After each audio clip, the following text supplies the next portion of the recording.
ஒன்றா இருந்து நான் வந்து பிஜேபியில் வந்து ஓட்டு கேட்டு வந்தாங்க. அதில் 2 பேர் தான், டிரைவரு ஒரு அண்ணா பக்கத்தில் உட்காந்து மைக்கில் பேசிகிட்டு இருந்தாங்க.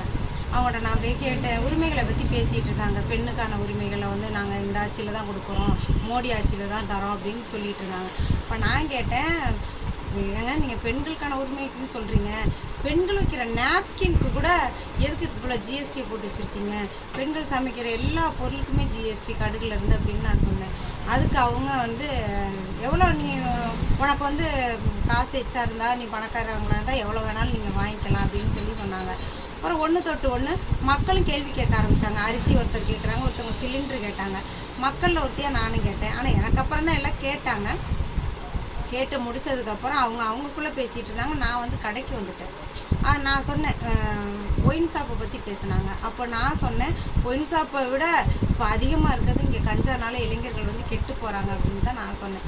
ஆனால் அவங்க அதெல்லாம் விட்டுட்டு நான் அந்த இடத்த முடிச்சுட்டு நான் கடைக்கு வந்துட்டு எனக்கு தெரிஞ்ச பசங்க போங்கன்ட்டாங்க பிஜேபியில். அதனால் நான் வந்துட்டேன். வந்ததுக்கப்புறம் கடைக்குள்ளே நுழைஞ்சு ஒரு 10 பேர் உள்ளே ஃபஸ்ட் எடுத்து நீ வந்தாங்க. அதில் அடித்தது 2 பேர். அடித்து செல்லெல்லாம் தூக்கி எறிஞ்சிட்டாங்க. தூக்கி எரிஞ்சு கீழே விழுந்துருச்சு. அதை எடுக்காமலேயும் மறுபடியும் அந்த பெரியவர் சின்னசாமிங்கிறவர் என்னை அடிச்சிட்டாரு. அடித்தவொடனே அந்த செல்லை எடுத்துகிட்டு நான் என்னால் வீடியோ எடுக்க முடியல. தகாத வார்த்தையெல்லாம் விட்டுறாரு. நீ வந்து அவளை எவ்வளோன்னு சொல்லி தப்பானவா அப்படின்னு சொல்லியெல்லாம் பேசுகிறாங்க. நம்ம பேசுகிறதே அவங்க கேட்கல.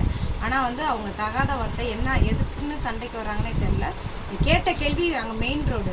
ஆனால் என்னை வந்து நான் இருக்கிற கடையில் வந்து பிரச்சனை வந்து என்னை அடிக்கிற அளவுக்கு அவங்க அந்த பிஜேபியில் உள்ள ஆண்கள் அவ்வளவுமே எல்லாருமே வந்து என்னை அடிக்க தான் வராங்களோ ஒழிச்சு தேவையில்லாத ஒரு பேச்சுக்களை தான் பேசுகிறாங்க.